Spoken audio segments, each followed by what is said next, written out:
Good morning and welcome to a happy Monday. This is Run It Back, FanDuel TV. And who wants to do the very special welcome to the new folks? What's up with the face? NBA TV. This week and every week. And every day. All season long. Forever. Lou, you excited about it? Super excited. Thought we were wearing suits. We got her with the Halloween costumes first, then we told her we're wearing suits on Monday, and she bought it again. You know what? I'm a pro. Sucker. I am a professional, and that's what you're looking at right now. You guys are the worst. You didn't even put pants on. All right, yeah, this is Run It Back. We're going to talk a bunch of hoops today. There's a lot to talk about. It was a weird weekend in sports, so we'll start, of course, in Philly. Joel Embiid, this has been it's weird. It's a very tough start for Joel Embiid for a variety of reasons. No games played yet. He did the whole I'm not playing back-to-backs, which probably shouldn't have been said out loud. And then on Friday, he expressed a little bit of frustration at a bunch of people who have been very critical of him. Here he is. You know, I've done it. You know, from what I can tell you, I've broken my face twice. I came back early with the risk of losing my vision. Had broken fingers. I still came back. So I'm not gonna sit here and be like, when I see people saying he doesn't want to play, I've been way too much. I've done way too much, for this city, and putting myself at risk, for people to be saying that. So I do think it's bullshit. Like that dude, he's not here, Marcus, whatever his name is. I've done way too much for this city to be treated like this. So done way too much. But like I said, I wish I was as lucky as other ones, but that doesn't mean that I'm not trying and I'm not doing whatever it takes to be out there, which I'm gonna be. All right, so the guy, Marcus, that he referred to as Marcus Hayes, because this thing continued on into Saturday when Joel Embiid, I guess it escalated. He shoved Marcus Hayes in the Sixers locker room, who's the guy who he says has been very critical of him, and there's just a lot to react to, Chandler, so take it away. Yeah, okay, so first of all, when you're not playing and your team is losing and you make a lot of money, everything is magnified. Sure. And that happens in every single professional sport and with every single superstar like Joel Embiid. And Joel Embiid is, this whole comment when Shaq said that he doesn't want to be the guy, I'm not buying that either. I think this guy has put in so much time, so much work, and he has got unfortunate injuries that he's been dealing with ever since he got drafted and missed so much time. And he talks about mentioning breaking his fingers and his face, and he had the foot issue. So he's had a lot of issues that have kept him off the floor. How quickly people forget, first of all, how good he is and how dominant he is when he's on the floor, and how the MVP season just, a couple years ago was unbelievable. So two things I have issue with. Number one, do I think he needs to result in a physical altercation? No, absolutely not. He's a role model. There's eyes on him. You have to have thick skin, even if, and especially in this Philadelphia media market. It is another monster. It's like playing in New York. It's like playing in Philly. That being said, I agree with him here. I think as a reporter, as a columnist, you can report on my injury or my bad free throw percentage or my game not being up to par of standards of a max player or whatever you may think. But as a father, like if you talk about my children, or as a brother, if you talk about my brother in any sort of negative way, I'm gonna take offense to that, because at the end of the day, I am just a normal human being, and you are talking to me, and I feel like you are attacking me and attacking my character and my family. So I'm fully with Joel Embiid on this. I think it was bullshit. I think it's uncalled for. I think columnists now are more clickbaity than ever before. So I agree with Joel Embiid to be frustrated. Now, does he need to get physical with him and push him? Absolutely not. But I think that sometimes columnists are out of line, and I went through a lot of this too there was a guy in Dallas who I had it out for. My best friend literally threatened to fight him in the tunnel, because I just felt like I finally played good. And he would literally say, Parsons finally arrived. And it just always had this negative, thing about me. And so that's a thing. But that's definitely a thing here. And so again, I agree with Joel. I don't think it should ever have got to this level. You have to have thick skin. You have to be bigger than the moment. But at the end of the day, he crossed the line, and it's too much, in my opinion. it's the physical part, Lou. But he mentioned the Philly media and all that. What is your take? You've dealt. Listen, I played in Philly my first 7 years of my career. It was one of the best things that could have happened to me because it gave me thick skin. It really introduced me to the NBA and what it's about. And with the Philadelphia media, when it comes to the players, it's a give and take relationship, right? Like, that fan base has a very rich history of embedding themselves in their sports teams, whether you're the Flyers or the Eagles, of the Sixers. That fan base feels like they are a part of it. And with that, they have a culture of wanting to hold players, personnel, coaches, whoever's messing up the game, they feel like whoever's messing up the season, they have this culture of holding these guys accountable. So I think with that, Joel, I think he responded appropriately. He's able to defend himself. He went on and gave you a laundry list of things that he sacrificed to give them an opportunity to be successful in that city, right? And so when you write an article like that and you bring family into it, especially deceased family, especially the kids that you've birthed, you cross a line. That was a line, especially when you're trying to make a point about legacy and creating legacy and using those people that are very sentimental to your life as examples. Listen, we teetered the line between sports entertainment and real life. I think it got real. Joel felt strongly about it, and there was a shove. Now, I don't promote violence, but every once in a while, you need some straightening. You really do need some straightening, because you can hide behind your laptop and whatever and say some of these things because, you know, the fan base has been critical of Joel. You've heard the criticisms. And so if you're a journalist, you can kind of take that and I'm going to run with it, and this is giving me carte blanche to say what I want to say because I can hide behind, well, everybody feels like this. It's like, no, that's his deceased brother, and you're talking about his son, about legacy. That man came from nothing. He's been able to build a career. He's going to create generational wealth for his son. He's going to be able to dedicate and donate things on behalf of his brother and in his brother's name. He's already created legacy. Don't use those things to say that he's not doing something if you're trying to project a certain message and get a certain piece of messaging across to that fan base. So I'm with Joel on this one. I would prefer him not to touch him, but like, again, every once in a while, you got to get some straight. You guys mentioned the son and the brother. So the quote that Embiid did have, sort of in response to why he did what he did, the next time you bring up my dead brother and my son again, you're going to see what I'm going to do to you, and I'm going to have to live with the consequences. I respect it. I 100% agree. Again, but it's tricky. Can I say one thing? Because I do think there's a level of frustration. Look, the guy's a columnist, right? Columnists are a little bit different than just a regular beat writer, right? Yeah. They're more opinion-based. Like, they write, if people are familiar with Phil Mushnick at the New York Post, he has literally critiqued and crushed every single person who's ever done this for a living. Like, he does it to the media and to sports. This guy specifically is to the Sixers. So it's opinion-based more than reporting-based, right, which is why you get like a sentence like this. But I feel like Joel is already frustrated. Yeah. Clearly. He's hearing it from all sides. And just the mere mention, because the guy basically brought it up because this is stuff that Joel has shared. And again, I've named my son this. The minute you read anything about your family and you're frustrated, it's already like high levels of intensity. And this guy has been there forever. There's clearly but I'm telling you, as Joel Embiid, as a player, he feels a certain way about this guy in general. Oh, clearly. This is just the tip. This is just kind of the explosion where there's been kind of an ongoing vendetta with these two, whether it's been public or not. But again, I understand what you're saying about him just doing his job, but there's boundaries. And it's just like with fans where you can't say racial things or you can't say bully-type things to players because you would never do that in the real world. Just because you buy a ticket doesn't give you the right to say it. Just because you're a columnist doesn't mean you can bring up my personal life without me getting offended. But he brought up his personal life. But if you can bring that up. Why do we know the story? He told it. Yeah, but that doesn't mean you can use that against him when he's... And if you listen to it, I took it as, oh, well, you say you play for your son, you say you play for your brother that passed. Why aren't you playing now? He knows what he did, and he knows he was trying to poke. Literally yesterday at the. And by all accounts, he could have made that point without mentioning either one of those things. And again, we're talking about your deceased. What if he just said your son?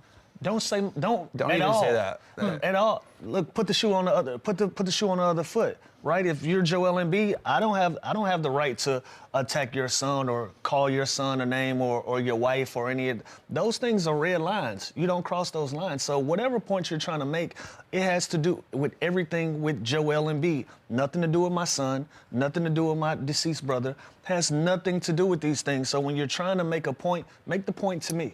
His job is to report on basketball and on Joel Embiid and on the Philadelphia 76ers. His job is not to talk about Joel Embiid's personal life. Even though he may have brought it up in the past and he had mentioned that as a normal human being, you can't then go and throw that in his face when he's not playing, struggling in the lowest moment of his career. You can't go and do that. But aren't we mad? If you're Joel Embiid, aren't you mad with the organization? Like, I feel like he's been left hung out to dry. That's what my point is. That's what my point is. As someone who's been hurt too and not played back-to-backs for the majority of the last part of my career, Joel Embiid didn't just say this to say this. This was obviously part of the plan for the training staff, for the organization, for the front office to preserve Joel Embiid, to have him right for the playoffs. Joel Embiid didn't just wake up and say, I'm not going to play him back-to-back. The dude wants to be out there. The dude is working extremely hard, tirelessly. And you can just look back to the Olympics where he was physically hurt and not himself during the Olympics this summer in Paris. So this isn't just something he said out of thin air. Every training staff has a plan. This is their plan. Now, should he have said that this early? And no, I think that was premature, and I think he knows that was a mistake. But that is, I think, where this whole frustrating part came. And then on top of that, you have this guy bring up personal family matters that are dear to his heart. It's different when you're a fan. When you're a father too, it'll bring out the crazy. You know, I told Conrad this yesterday. There was a kid in the park, and I mean, this is a true story. He was literally, this little bully at the park was literally like throwing sand and like hitting Rocket in the face. For like 3 times, I said, listen, if you do it again, go show me your father. I'm going to hit your father harder. Like, this brings out the crazy in you, and you just don't do that. So for a reporter to cross the line and our shanks, you know what I mean? It's just... There's progress, because he's just issued an apology, which we have. We accept that. Hold on, so here we go. Yeah. Oh, I'm sorry. Wow, Daryl Morey and Elton Brand have both apologized for the altercation. They expressed regret that it happened, asked me for my version of events. They agreed that Embiid's actions were unacceptable. No, I don't like this. No, that's not an but here's the I don't like this. Well, I just heard apology. I didn't realize it was the other way. But here's the thing. The physicality, unfortunately, once you cross that, you lose some of the benefit.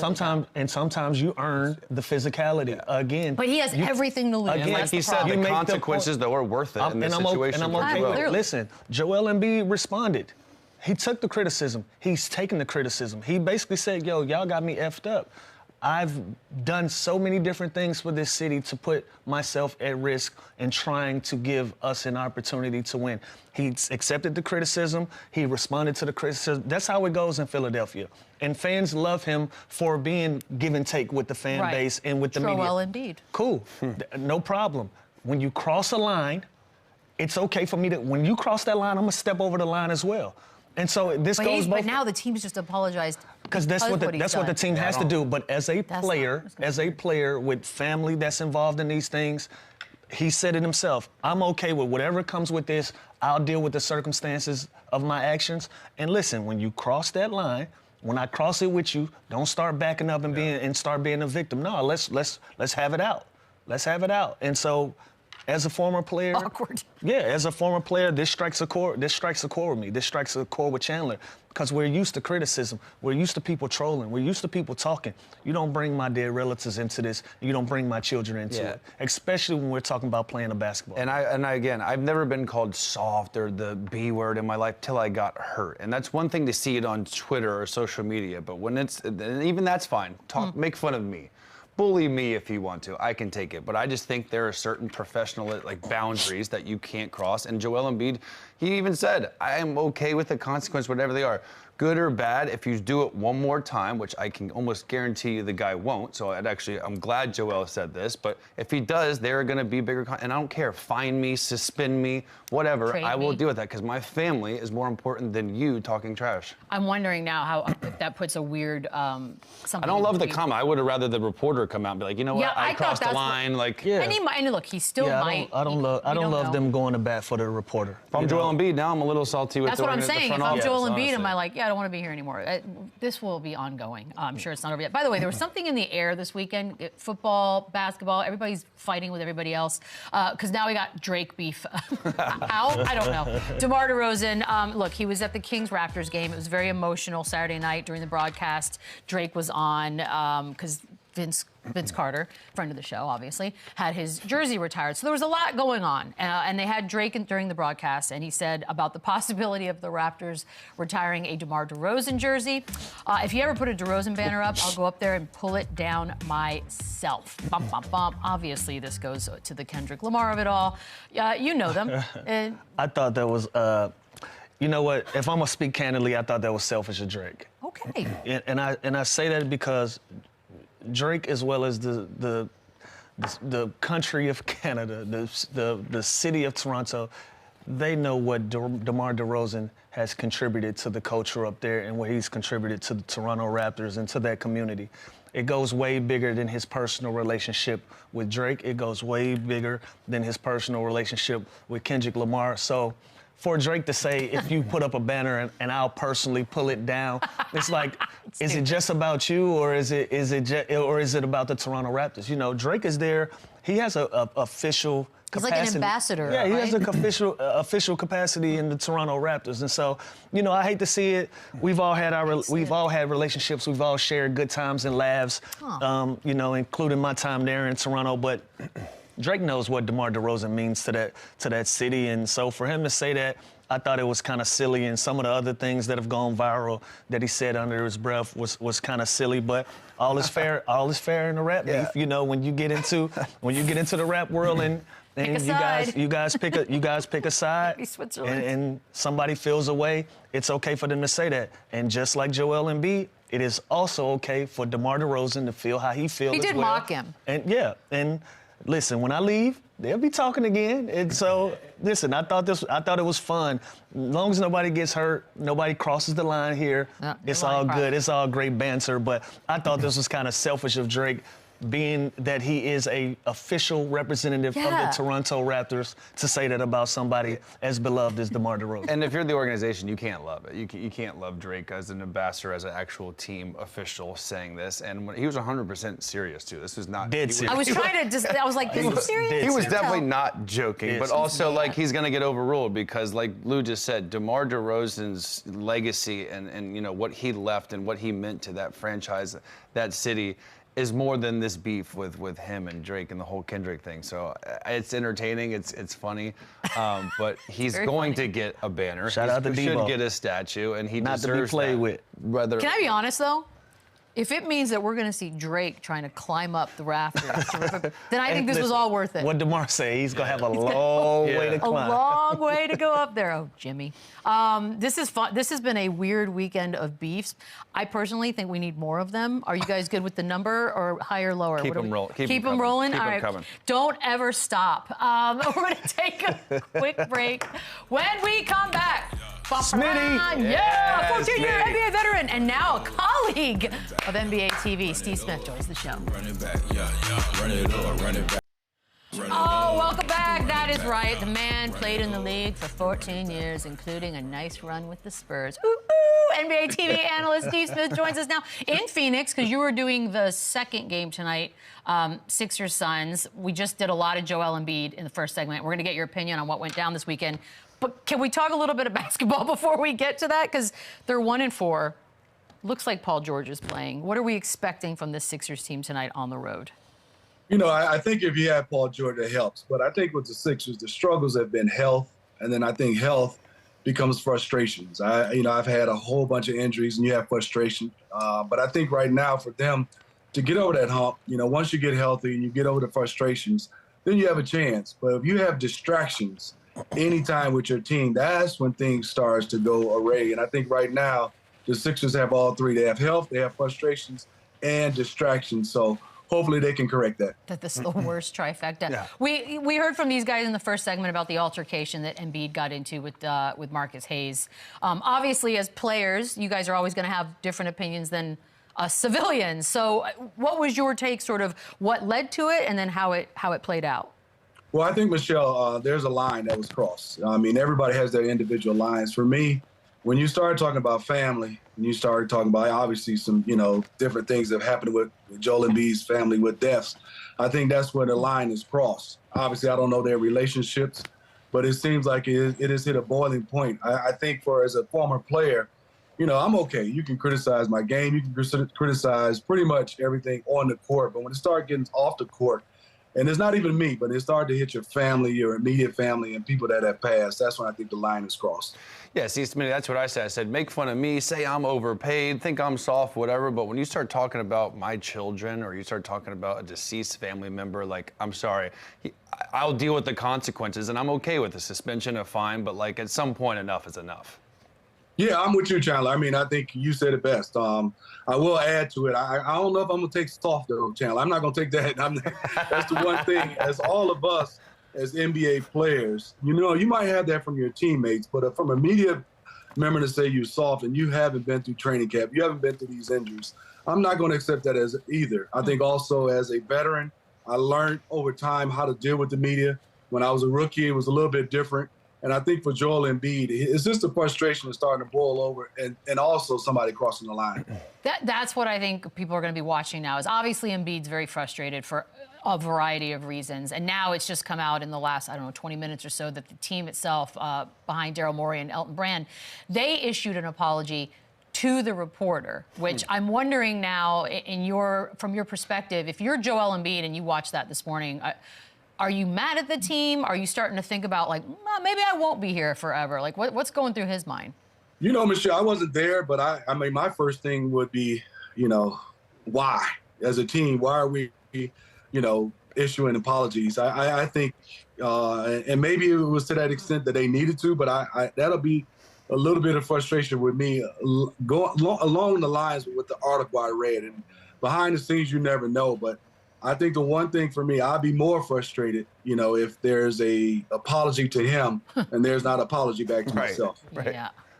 Smitty, switching to a different page. You're out in Phoenix right now. The Big Three, they are finally back healthy.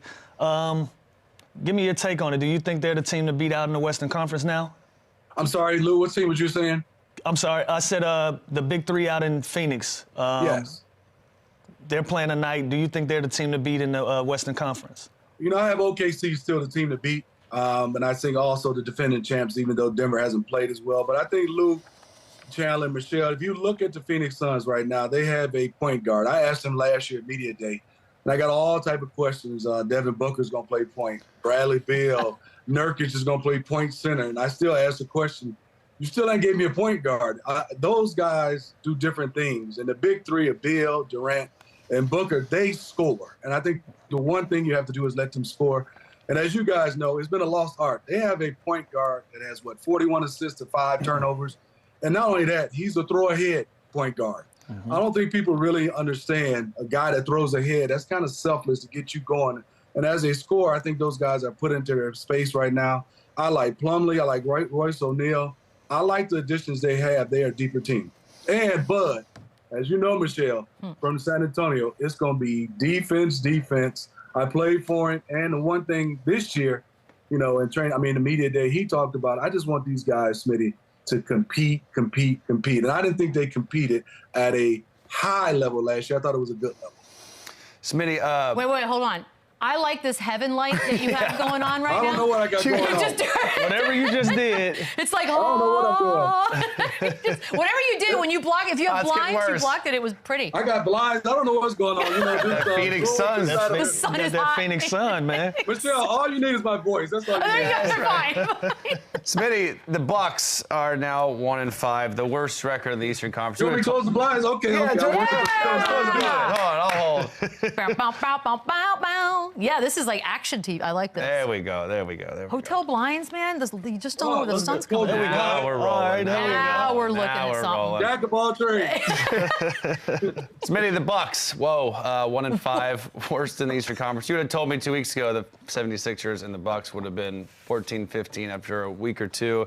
Would have been no good. Where do you look to blame this kind of disastrous start? Is it a coaching thing? Is it a chemistry thing? What's your take on the state of the Milwaukee Bucks? You know, Chandler, I start off, the Bucks can't defend. They can't guard. I mean, I look at the Milwaukee Bucks from the time when they won the championship and they run they had those years when they was exceptional. They could defend. And I think Chris Middleton, one of our underrated stars, people are not talking about how much he's missed. Here's a guy that could get you 20 and also guard at the time the best 2 or the 3. And yes, Jrue Holiday is gone, but that combination of a backcourt of Jrue Holiday and Chris Middleton is gone. And then I think also, if you look at pace, they can't get easy buckets. You know, they don't run. Other than Giannis can get it off the break and get a chance to dunk. They don't get easy buckets. And I think their player development, for some reason, their young guys that they've drafted, acquired, just hasn't gotten better. And I think Marshawn Beauchamp is the guy they're even talking about trading right now. And then maybe he needs a fresh start at a new spot to see if he can help somebody, because right now their development of the young guys haven't taken another step.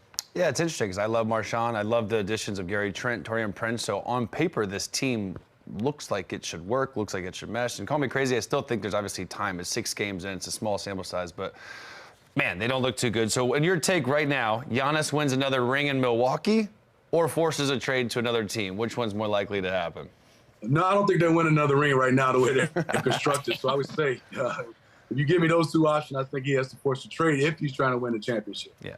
I mean, and it's going to be the Knicks. I just want credit for it when it happens, because I said it over a year ago. We always hear the Knicks rumors, and then we hear last week it's the Nets. We were like, what in the world? Like, if you were Giannis, and I mean, I would imagine this year, next year, 2 years, like, he's still going to pretty much get his pick. Like, where would you want to see Giannis play, if not in Milwaukee? You know, if I'm a Milwaukee fan, I want to see him in Milwaukee first, because Chandler said it. It's just 6 games in. I think if I was the Bucks, you know, I'm not coaching there. I love Doc. I would start Giannis at the 5. I think that gives them an advantage. I love Brook Lopez, let him come off the bench.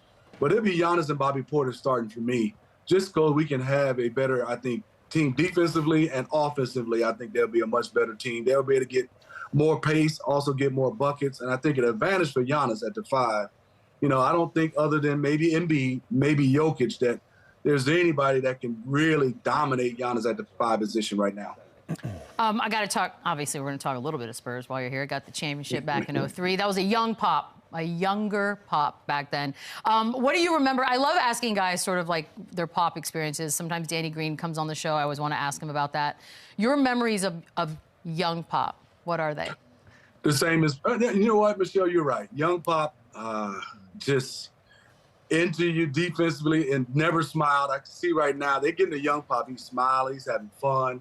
But I think the one thing I'll tell you about Pop is he's one of the best I've ever seen on being able to just ad-lib and also being able to construct defensively and also offensively what's best for that team. You always knew what you were going to do. That's the one thing. He was always prepared, and we knew where the ball was going. It was kind of easy when I played. Smitty throw it to Tim Duncan, go get in the corner and wait to hit a 3. So it was totally different. But I will say he changed after he lost Tim and David. He's just one of those basketball minds that is unbelievable. And I think right now, I thought he was probably about to leave Michelle 2 or 3 years ago, but I think this Wemby right now has really energized him. He looks happy and he looks like he's ready to go again. Smitty, in 2002, Tim Duncan won the MVP award, and you were there when he received that award. You wore a suit. You wore a suit to the ceremony.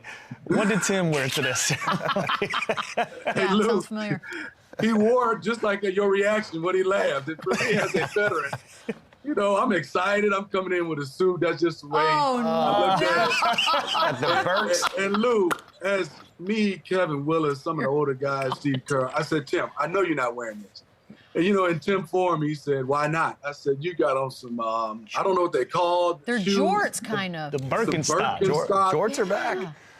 Jorts But then he had on these. I mean, that was Tim. To me, it was. Lou, I was surprised to see a guy accept the MVP award in that outfit that looked like you were about to go outside and cut the grass. That's what it looked like. That's exactly what it looks like. Smitty, Wow. we obviously know what Pop did for guys like David Robinson, Tim Duncan. Now he's got Wemby, who you mentioned.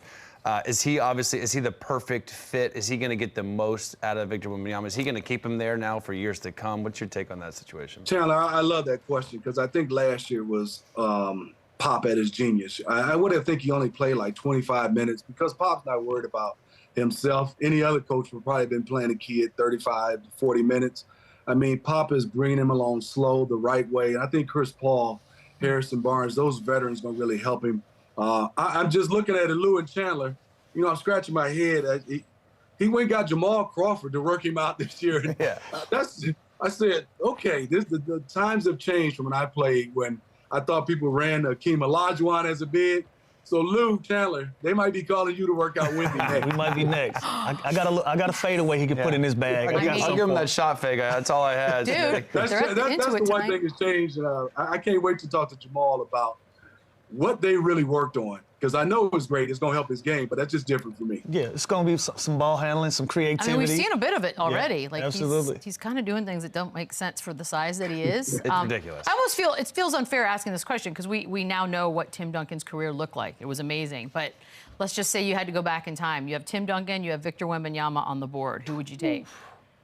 You know, I got to go Tim. I love Victor for as far as the nominal, you know, everything is going on with him. But Tim, we all knew coming out of college, which the Spurs, give Pop a lot of credit, how he orchestrated that one to get the #1 pick. Wait, what happened? Did he do something? You know, Michelle, you know better than anybody else.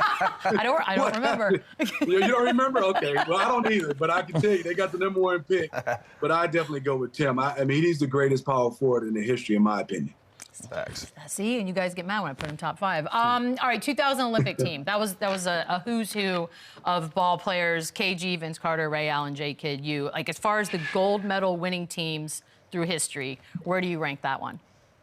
You know, I rank pretty high. I mean, the only reason why I say that, you know, because we lost. Tim Duncan didn't come play this year. We lost Vin Baker, and I would say when Larry Brown checked me in and Street Abdul Rahim to check Yao Ming, I said, boy, something's wrong. Because we had to play the 5 behind KG. So we almost lost, you know, in one of those games. I think we gutted it out. I give J. Kidd and Gary Payton defensively what they did in KG.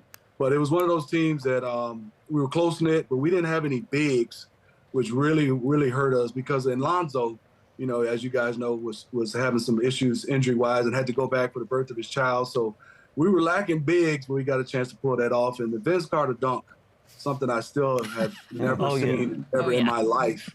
Being able to, I mean, he came back to the bench, Lou and Chandler, like it was, he was like, well, Smitty, why are you looking at me like that? I'm like, you just jumped over a 7-footer. Man. You just started I guess that war. was normal for him, not normal for me. Yeah. With you guys being so young at that time, Smitty, did you ever have a moment where you looked around the gym and realized, wow, I'm in the gym, I'm in the midst with a bunch of future Hall of Famers right here. Like, look at this picture. You know, and Lou, I would say the best part about it, and there's some, you know, if you get a chance to talk, but winning the gold medal was fantastic. Our practices was something like training camp 2-a-days.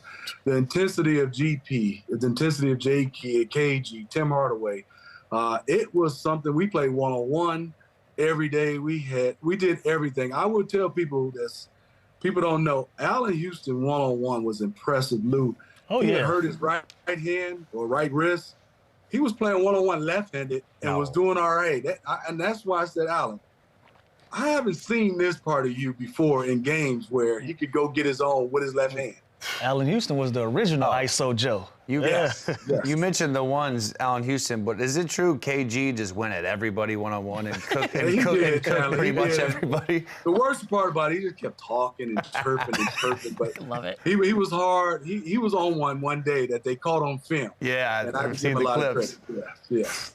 You mentioned that dunk. It's the Frederick Weiss dunk. Yes. The dude was 7'2". He's 7'2". Like, here it is. We got to show it because there might be some kids that don't know that happened.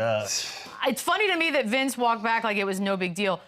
Do you remember, like, the first thing that popped in your head when you just watched that happen in real time? I did. You I think I slapped the ground and got ready for defense. And said, did we just see this? And I think Vince, you know, he almost punched KG celebrate. That would have been interesting. But I think Vince was so animated, so hyped, so emotional. He was just in the huddle like, what's next? As far as, because the game, you know, was kind of close, and we were looking at him like, Vince, do you kind of know what you just did? And he kept looking at me. We kept standing there. He said, Smitty, what's wrong? I said, I guess you don't really realize it, do you? He didn't realize what he had just done. He does now. By the way, where does that rank in-game dunk for all you Can you guys? imagine if that happened now? Oh, Like, it social was media. Number one. Chandler said it best. If it happened now, it would be, I mean, I think that was filmed on one of those video cameras like this. It would be one. It's pretty good, too, because then you watch the reactions in the back. The guy's just like, oh, like, it's fun to go back and look at slow-mo. We got a double dunk video want to play for you right now, because there are a lot of people that can dunk. A lot of people can. This but has got to be in my younger years. He knows it's coming. Yeah. Take us through the mental. You know, Why, dude? when I was Why? younger, Michelle, Chandler, and Lou, I did a lot of different things. I mean, I threw it off the backboard, had dunks. I threw it off guys' back. I would tell you, that game right there, Wes Unseld was coaching. He gave me a look. I said, yeah, I don't want to meet him in the alley because he was upset. I did things all the time where, it was just my upbringing of playing the game of basketball in Detroit, especially when I was frustrated. We always talk about frustrating. You do things out of character. But that was my character back then when I played it. Did you get a delay of game or anything? Nobody cared. They just kept it moving? Chandler, you could fight, go fight. That was a different time. To get a tech, you had to do a lot more than that. That's incredible. That's crazy. You would get tossed now if that happened. If you even celebrated weird. That's incredible. Wow, maybe we are softer now, guys. Yeah. I think there's truth to that, finally. Steve Smith calling Sixers Suns tonight at 10:15 Eastern. Very specific time, Steve. You better be ready.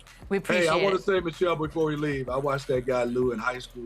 A kid that got buckets from middle school to now. Lou, it was a treat to watch you. I appreciate it, man. And I used to get on tomorrow to come check you out. And look at him. Now he's on the dark side with us in the media. I know, he's on this side. Bad Life side. comes at you fast. Thanks, Steve. Appreciate it, Smitty. We'll be back. We got a little That Man Has a Family next. All right, That Man Has a Family. And don't talk about the family. Oh. Yeah, right? I know. I'm not going to mention names. Talk about the family. We are not going to mention names. This is star on star. This carries a little bit more weight here. I like this. Does it? Yeah. Okay, what's Tatum? You're right. Anytime an all-NBAer is getting dunked on, it counts. JT know better, too. What are you doing up there? Look at Grant Williams, still found a way right there to give a little. Yeah, that was a fun thing. We didn't even get to that beef. I'm telling you, it was a full move. I don't think it was. Missy.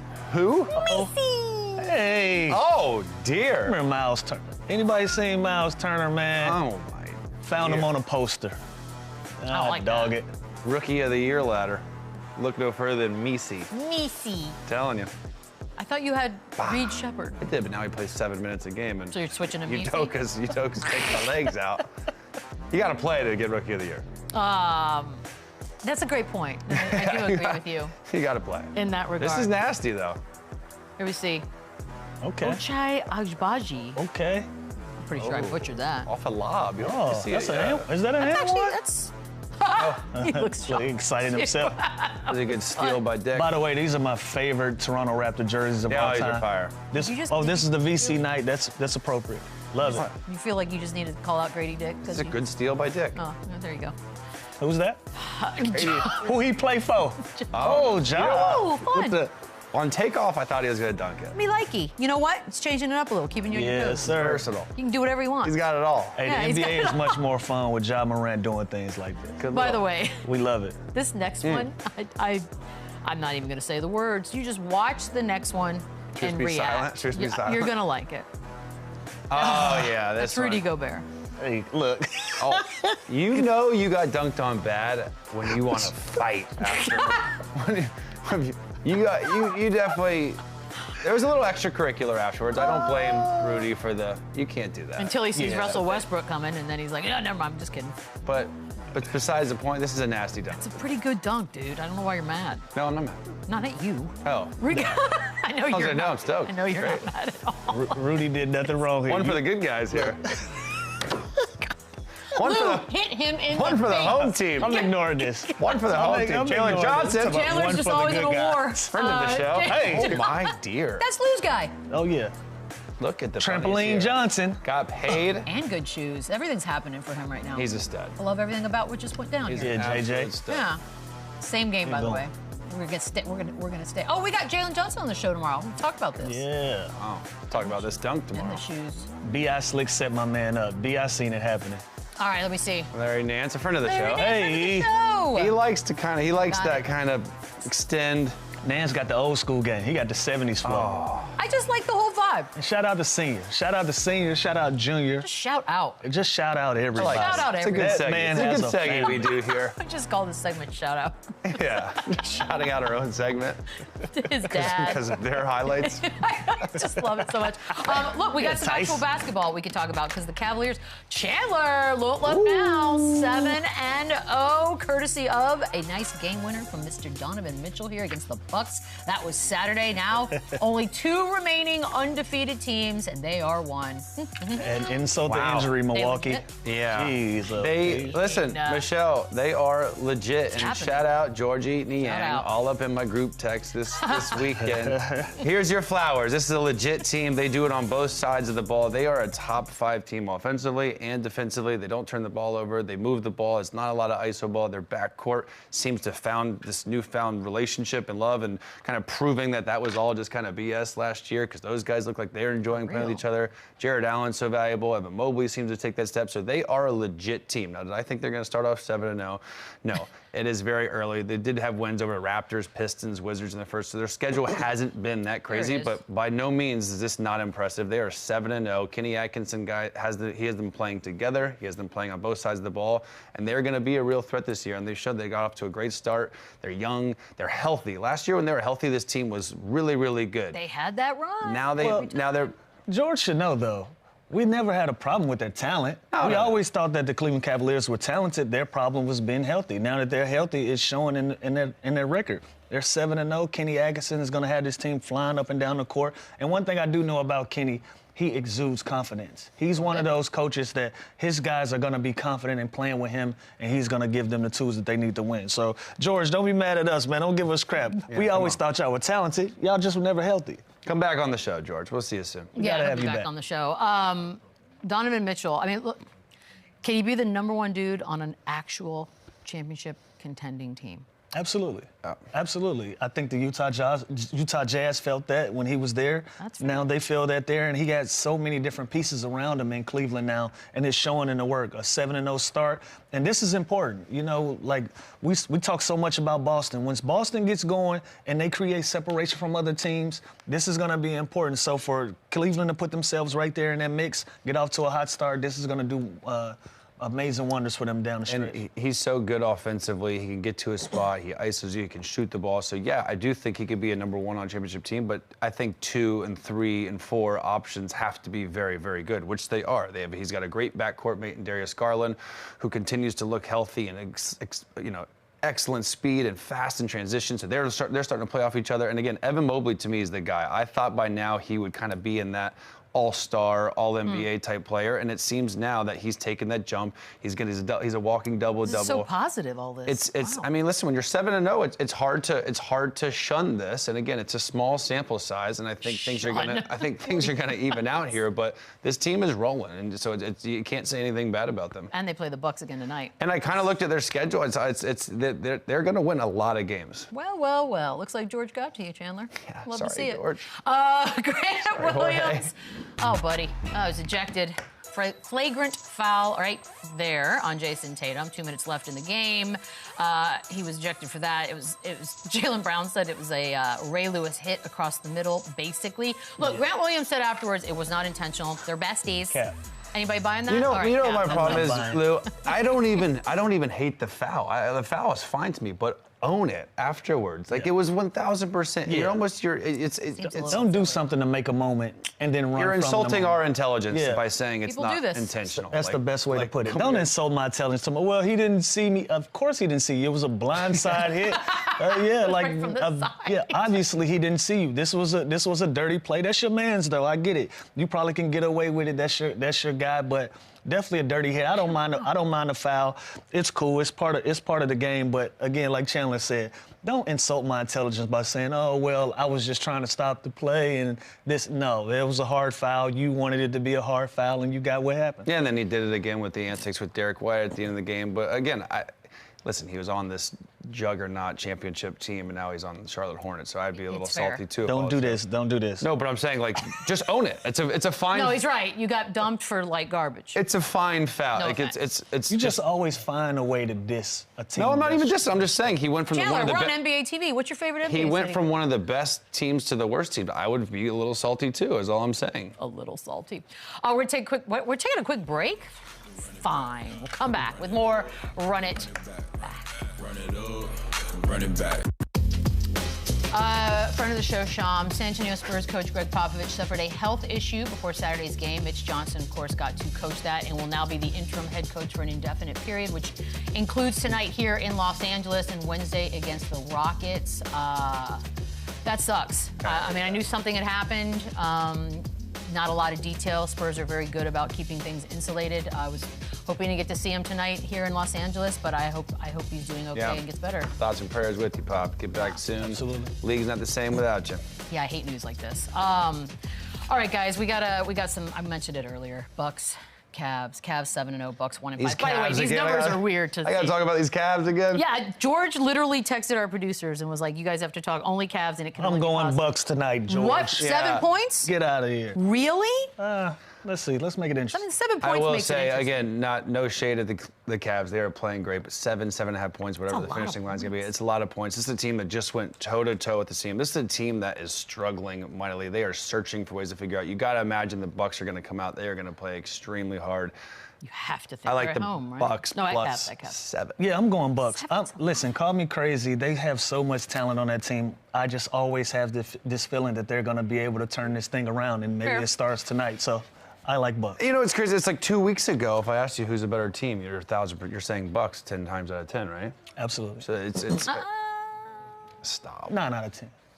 All right, maybe not. Maybe 6 out of 10. Okay. Bucks got off to a great start the other night. They got to continue to do that, but I like them plus 7. And there's your pep talk. We got a parlay. I'm gonna read it to you. You tell me what you think about it. You ready? It's a Donovan Mitchell, 25 or more, 3 or more 3-pointers, 4 or more assists. It gets tricky with the assist, especially 25 plus. If I'm cooking, I ain't passing that ball too much. But I for 147, I'd take it. So Yeah. the assist it holds you up a little bit. All Yeah, right, I fair think enough. the other Everything two else. are solid. I think that would be the one that would hold me back. Hold him back. All right, we got another game. Is the late game, of course. Philly out in Phoenix. 1-4 right now. We're early, like we always say. But does this feel must-win to you? And even if it is must-win, can they even? It's not must win, but it'll be nice for them to get this thing going, especially on a road trip. You're away from home, like we've been talking about all day. So many distractions back in Philadelphia. Sometimes getting out on the road and just relying on just you and your teammates and the staff and being able to bond out on the road, that does you a world of good. And so with that, this isn't not gonna be an easy task with the way that the Phoenix Suns are playing, but sometimes getting outside of the city is great for you. Maybe this will be more encouraging. One of the two But things I are still gonna like happen. the Suns tonight. Yeah, one or two things are going to happen. Paul George comes back and the team rallies around Let's them and go. play extremely well, or Paul George comes back and they try and spoon feed him, force him, and their offense is even worse than it was before. So I'm with Lou here. I like the Suns. I think they have too many weapons. They're too good offensively. Their small ball lineup just is the best in the league. So I love 7 this. again in this one. I love the Suns getting 7 here. I think it's This 7 seems more realistic I think than it that could get first ugly. game 7. Yeah. Yes, me. Paul George, it's kind of hard to predict. Paul George comes out and looks like nothing's happened, or rusty? but there's probably going to be some rust. I mean, listen, anytime you miss that much time, I think you think he just hops right back in there? Listen, I played with PG for a number of years. He's been working. He's not going to go out on that floor until he's absolutely ready to play. I think he's going to look like Paul George. I hope he does, because again, the Sixers, when they are healthy, they are a contender. They have just yet to be close to that. All right, that does it for us today. Tomorrow we got Jalen Johnson and DC Youngfly. Yay! Okay. Lou's happy. Chandler's happy. I'm old. See you. Run it up, run it back.